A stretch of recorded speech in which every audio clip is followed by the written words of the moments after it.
of work and results that we produced during the project, and I can't go through everything now, but hopefully I'll be able to identify for you some of the most interesting results from the project. And it might be worth recapping to start with the whole range of samples that we were taking, what we were taking them for. So the analysis was split really between ourselves at the University of Liverpool and colleagues at the University of Edinburgh. So in Edinburgh, they were running metabolic profiles for you with energy status, protein status, the trace elements of sort of key production importance, and also indicators of immune function and inflammation. And at Liverpool, we were running parasitology samples for liver fluke and rumen fluke, and also screening for Johne's disease and also for antibiotic resistance genes as well. So in total, we had 41 farms which contributed samples.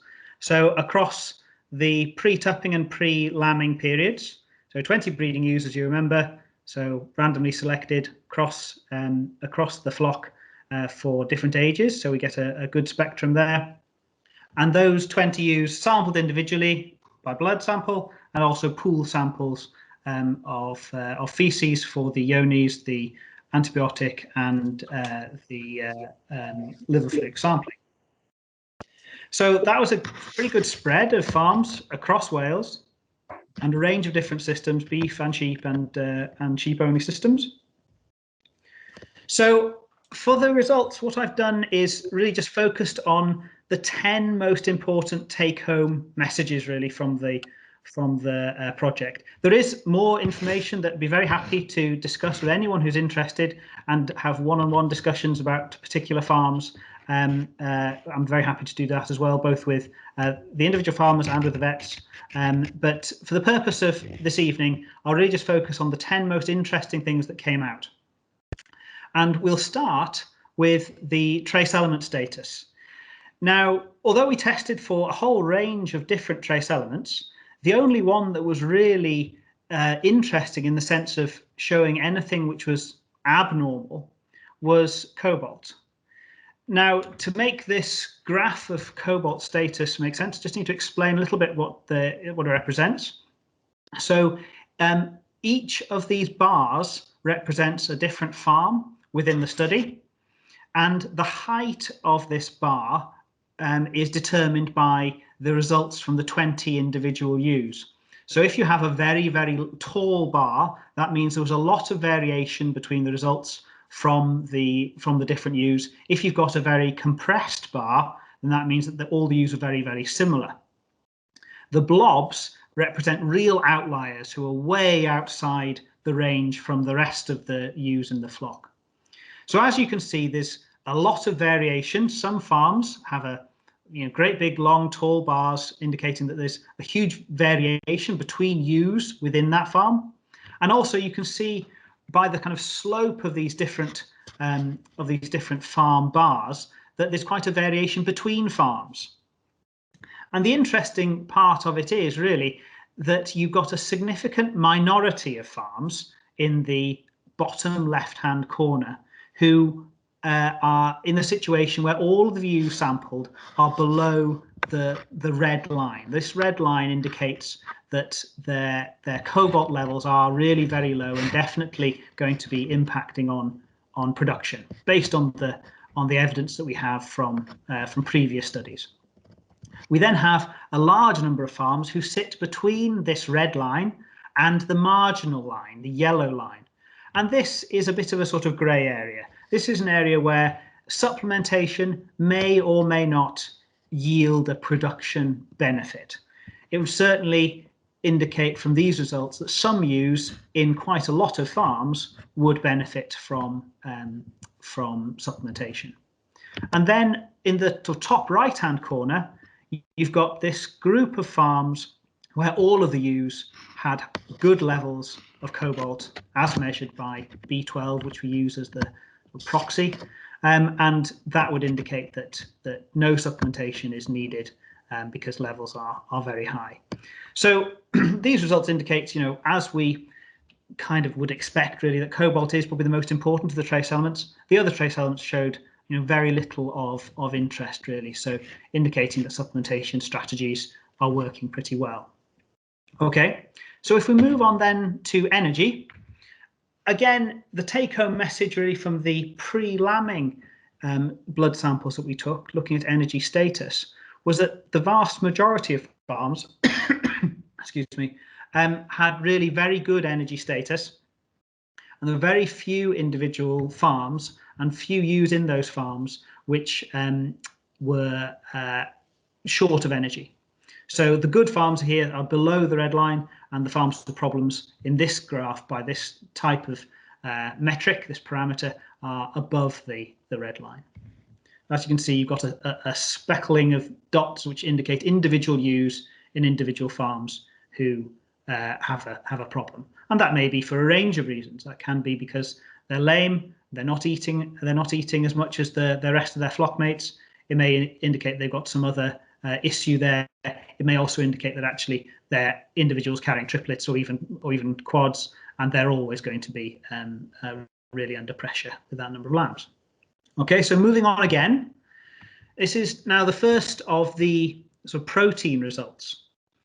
So the protein measures that we can take from the blood samples break into two categories really: the sort of overall protein supply, which we'll talk about next, and the protein supply which manifests itself as antibodies and indicators of immune function. So these are the globulin concentrations in the blood. And here we saw an interesting pattern. So we've got the same idea of each individual farm is represented by a bar. And in this situation, good is below the red line and bad is above the red line. So if you're above the red line, what that means is that the concentration of antibodies in the blood is elevated, is high. And that's going to happen because they're fighting off an infection. They're fighting off an infectious challenge. So as you can see in the left-hand graph, which is the autumn, the pre-tupping graph, the majority of farms are actually above that line. So the majority of farms are seeing most of their ewes demonstrating high levels of antibodies. And this indicates that there's an infectious challenge there. Now, we can't from these results clear as to exactly what that challenge is, and that may vary between farms. But a common factor that we would expect would be that this is potentially a parasitic challenge. So lots of larvae, so roundworm larvae, which the ewes are eating during the autumn, and they're not developing necessarily a high egg count, but they're using a lot of energy and a lot of protein to fight off this this burden of parasitic challenge. And liver fluke similarly will present a challenge to the immune system, which again can account for an increase in globulin potentially. The good message though is that by the time we get to the pre-lambing samples, most flocks have actually recovered. So most of the ewes in most of the flocks, their globulin levels have dropped. So that indicates that they've got over that inflammatory challenge that they were experiencing earlier in the year. Now, to really understand this, we then need to look at the next part of the story, which is the protein status sort of overall. And to do this, we measured a number of different protein indicators. And what we could see is that the protein status of ewes in the spring is actually under a bit of pressure. So there we have a situation where there is a lack of what we'd call the high quality protein, the digestible undegradable protein, which is lacking in a lot of these flocks, in the majority of these flocks. So we see a deterioration in the protein status over time. So here we have sort of two messages really. From the energy graphs, you see that actually the management and the messages around provision of energy are working pretty well for the industry, but we're seeing more issues with protein. So we're seeing inflammatory issues in the autumn, pre-tupping, and we're seeing a sort of protein deficit, which may then have impacts on colostrum quality and milk yield then pre-lambing. Okay, so moving on again, our next sort of list of most important take-home messages then really move on to the parasites and the parasitology results that we were able to produce. And this really focuses on the flukes, so rumen fluke and liver fluke. Now, this next message is really probably more aimed at the vets in the audience rather than the farmers, because it comes down to which diagnostic tests we use when for detection of liver fluke.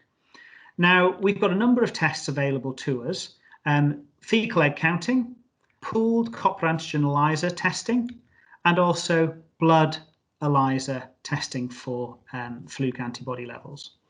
And the received wisdom has been for a number of years that in the autumn, copper antigen ELISA testing was more sensitive because the accepted situation was that there would be very few fluke eggs around. So as part of this project, we tested that, and we actually found the opposite result. So we found that pooled copper antigen ELISA testing was actually not as sensitive as actually looking directly for the fluke eggs. So the most sensitive approach that we're now recommending for detection of fluke in flocks in the autumn is now going directly for fecal egg counting, not using pooled copper antigen ELISA testing.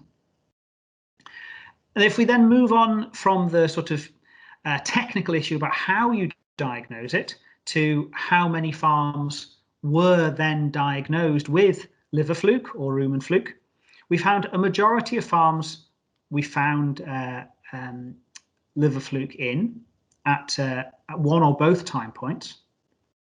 And what was rather surprising is actually the high proportion in which we found liver fluke in the early pre-tupping samples and also in the pre-lambing samples. So this suggests that the seasonal pattern that we were expecting actually isn't quite as seasonal as has been conventionally thought. And this could be down to a range of factors. And I'm sure climate change is probably part of that as well. But it also indicates potentially that the control strategies that we're using are not necessarily as successful as we think they are. And we probably need to do more routine monitoring in order to understand how successfully we are controlling the burden of liver fluke within the habitats of the farms that we're running, and really understanding how we can use different treatment strategies in order to control the ecology of the parasite. So to hit the parasite at different stages to try and reduce the burden of new infections, particularly through the sort of long autumn, winter and into the early spring. So again, I can talk through in more detail the results of these, with great pleasure with anyone who would like to go into more detail. But they're the kind of key messages on liver fluke. We tested rumen fluke as well, because it's very straightforward to do it alongside testing for liver fluke. It's very debatable how important rumen fluke actually is clinically in and of itself, but it is important as a marker of a suitable snail intermediate host, which is used by the rumen fluke, but also by the liver fluke. So if you have a situation where you're a farm that we found rumen fluke on, but no liver fluke, what that means is that liver fluke could colonize those same snails, and it means that you have fluke risky habitat on that farm. As time progresses and more work is done in this area, we may fully understand actually what role rumen fluke plays and how and when we may need to control it. But at the moment, there are a large number of unanswered questions about rumen fluke. and there's certainly a lot we don't understand, and some potentially really interesting areas that we're going to be investigating further, particularly around the role that rumen fluke might have as a parasite in competing with liver fluke to occupy these host snails. So there are even some instances where you could potentially see that rumen fluke is actually a beneficial creature to have in the pharmacology, but it's far too early to say that for sure. Okay, so moving on again. We also tested for Johne's disease, and we tested for Johne's in the feces sample by looking directly for the bacterium that causes the disease. So this was done as the most sensitive way of detecting the pathogen, detecting the bacteria, rather than using an antibody test, which is very insensitive and misses a lot of cases. So what we were really following up on a previous study that was run in farms in England, Wales, and Scotland 3 years ago now, and we were then sort of following this up and doing a larger number of farms in Wales to see how reproducible the results were. So we found 59% of the flocks in Wales studied in this project were positive, which is only very slightly lower compared to the results from our previous study, which was 64% of farms. Now, from memory, I think only one of the farms in this 41 farm study with Stock Plus actually confirmed prior to this study that they had Johne's disease. So the other positive farms, as far as I'm aware, didn't have a previous knowledge of their Johne's status. And this, again, is very similar to what we found in the farms in England and Scotland, that this is really one of the absolute classic iceberg diseases, which are underrepresented and under-recognized. In our previous study, what we identified was this is a disease which costs money because it also correlates with early culling. So this is culling of ewes who are unproductive, ewes who are culled out because they're empty, ewes who are culled out because they are persistently thin and won't regain weight before tupping. And we found that the farms which had the highest level of Johne's bacterium in the feces, which in this diagram here would be those farms which are the purple triangles, the replacement rate in those farms was double what it was in the farms who were negative for Johne's. So double the replacement rate of those, in this graph, the farms that would be the green diamonds. And this is a phenomenon where you see these ewes being unproductive, losing weight, but they're not dying on farm. So we're obviously trying to recoup as much value as possible by selling these off as culls, but we're doing so without confirming what the actual reason is for their underperformance. And this is, I think, getting to the heart of why so few farms actually realize they have Johne's, even when we find it in the majority of farms. So we're doing more work with Laura Taylor, who's our PhD student here, who you all will have met. We're doing more work as part of her project on really understanding the diversity of Johne's between farms and how this can link between the sheep and beef enterprises on different farms, and also what the cost implications of Johne's is for sheep farms in terms of the different levels of productivity that we can ascribe to farms which have no Johne's or light levels of contamination or heavy levels of Johne's. And again, very happy to discuss this in much more detail, or anonymously in one-on-one discuss individual farms' results. So that's a lot of information very, very quickly. I've tried to go through that in just half the time we've got available. So we should now have plenty of time for any questions that you've got. So I'll hand back over control.